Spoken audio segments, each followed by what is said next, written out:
નમસ્કાર વિદ્યાર્થી મિત્રો, મારી ચેનલ હેતલ પટેલમાં આપનું હાર્દિક સ્વાગત છે। हिंदी पाठ 3 समझदार नहीं कहानी 3 समझदार नहीं कहानी 1 निम्नलिखित प्रत्येक प्रश्न के उत्तर के लिए दिए गए विकल्प में से सही विकल्प चुनकर उसका क्रमशः प्रश्न के सामने दिए गए बॉक्स में लिखिए। 1 पिच्चू को सूजी, तो जवाब में आएगा सी शैतानी। 2 पिच्चू अपनी गंदी आदत का था, तो उसमें आंसर आएगा बी गुलाम।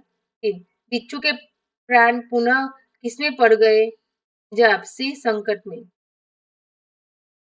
4 मौत सामने देखकर बिच्छू को किसकी याद आ गई, जवाब डी नन्ही की। 5 बिच्छू ने किसे डंक न मारने का वचन दिया, जवाब डी निर्दोष को। तो बिच्छू दूसरी बार कहाँ गिरा, जवाब ए पानी की धारा में। तो कोष्टक में से उचित शब्द चुनकर रिक्त स्थानों की पूर्ति कीजिए। 1 नन्ही ने बिच्छू की खाली जगह पुकार सुन ली, तो जवाब आएगा करुण। तो बिच्छू खाली जगह में फंस गया था, जवाब आएगा दलदल। 3 डंक मारना बिच्छू का खाली जगह है, तो जवाब आएगा स्वभाव। 4 वे बिच्छू की खाली जगह आदत छुड़ा कर रहूंगी, तो जवाब आएगा गंदी। 3 सही वाक्यांश चुनकर विधानों को पूर्ण कीजिए। 1 नन्ही ने बिच्छू को बचाया क्योंकि, जवाब आएगा उसे बिच्छू पर दया आ गई थी। तो नन्ही पीड़ा से तड़प उठी क्योंकि बिच्छू ने उसे डंक मार दिया था। 3 नन्ही को माँ के पास पहुंचने में देर हो गई क्योंकि वह बिच्छू को बचाने में लग गई थी। 4 बिच्छू शर्म से पानी पानी हो गया क्योंकि, जवाब आएगा उसे दूसरी बार बचाने वाली नन्ही को वह डंक मारने जा रहा था। 4 निम्नलिखित प्रश्नों के उत्तर एक एक वाक्य में लिखिए। 1 नन्ही कौन थी, जवाब नन्ही एक बतख थी। तो बिच्छू ने नन्ही से क्या प्रार्थना की, जवाब बिच्छू ने नन्ही से प्रार्थना की बहन मुझे बचा लो। 3 नन्ही ने माँ के सामने क्या निश्चय किया, जवाब नन्ही ने माँ के सामने यह निश्चय किया कि वह बिच्छू की गंदी आदत छुड़ा कर रहेगी। 4 नन्ही ने क्या सोचकर बिच्छू को दोबारा जीवन दान दिया, जवाब नन्ही ने यह सोचकर बिच्छू को दोबारा जीवन दान दिया कि शायद अब उसने डंक मारने की गंदी आदत छोड़ दी होगी। 5 बुरे व्यक्ति को हम सही रास्ते पर कैसे ला सकते हैं, जवाब बुरे व्यक्ति के साथ बार बार भलाई करके हम उसे सही रास्ते पर ला सकते हैं। तो समझदार नन्ही कहानी से हमें क्या सीख मिलती है, जवाब समझदार नन्ही कहानी से हमें यह सीख मिलती है कि धीरज और प्रेम से हम बुरे व्यक्ति की बुराई भी छुड़ा सकते हैं। प्रश्न 5 निम्नलिखित वाक्य किसने किसे कहे वो हमें लिखने हैं। जवाब 1 नन्ही ने माँ से कहा है। 2 बिच्छू ने नन्ही से कहा है। 3 नन्ही ने बिच्छू से कहा है। 4 नन्ही ने बिच्छू से कहा है। 5 बिच्छू ने नन्ही से कहा है। घटनाओं को उनके सही क्रम में हमें लिखने हैं।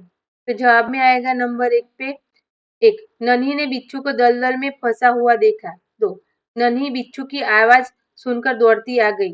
3 नन्ही ने बिच्छू को दलदल से निकालकर सूखे स्थान पर रख दिया। 4 बिच्छू ने नन्ही को डंक मार दिया। 5 नन्ही अपनी माँ के पास चली गई। 7 निम्नलिखित प्रश्नों के उत्तर लिखिए। 1 डंक मारने पर नन्ही ने बिच्छू से क्या कहा, जवाब डंक मारने पर नन्ही ने बिच्छू से कहा कि मैंने तो तुम्हारी जान बचाई थी, फिर भी तुमने मुझे डंक मार दिया। तुम यह गंदी आदत छोड़ दो, यदि तुम इसे नहीं छोड़ोगे तो मुसीबत में कोई तुम्हारी मदद नहीं करेगा। 2 माँ ने नन्ही से बिच्छू के स्वभाव के बारे में क्या कहा, जवाब बिच्छू के स्वभाव के बारे में माँ ने नन्ही से कहा कि बिच्छू अपनी आदत का गुलाम है, उसे चाहे कितनी बार बचाया जाए वह बार बार डंक मारता रहेगा।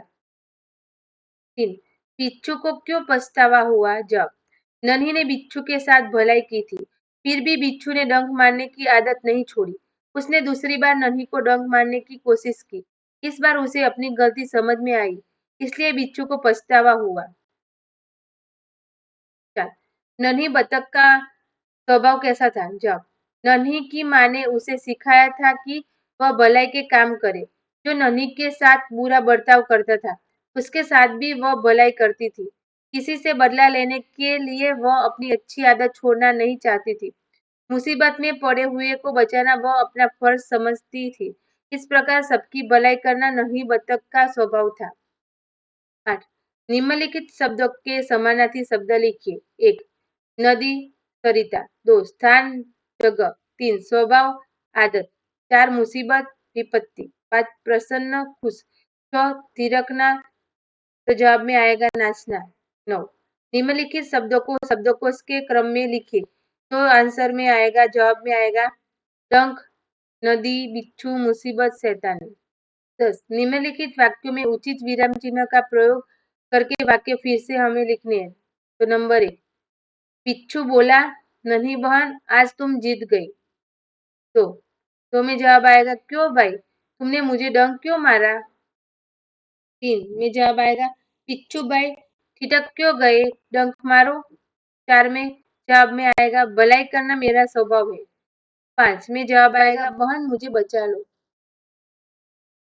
11. निम्नलिखित मुहावरों के अर्थ लिखकर हमें उसको वाक्य में प्रयोग करने हैं। 1. अनसुनी करना, ध्यान न देना। वाक्य, गुरु की बात अनसुनी करके तुमने अच्छा नहीं किया। 2.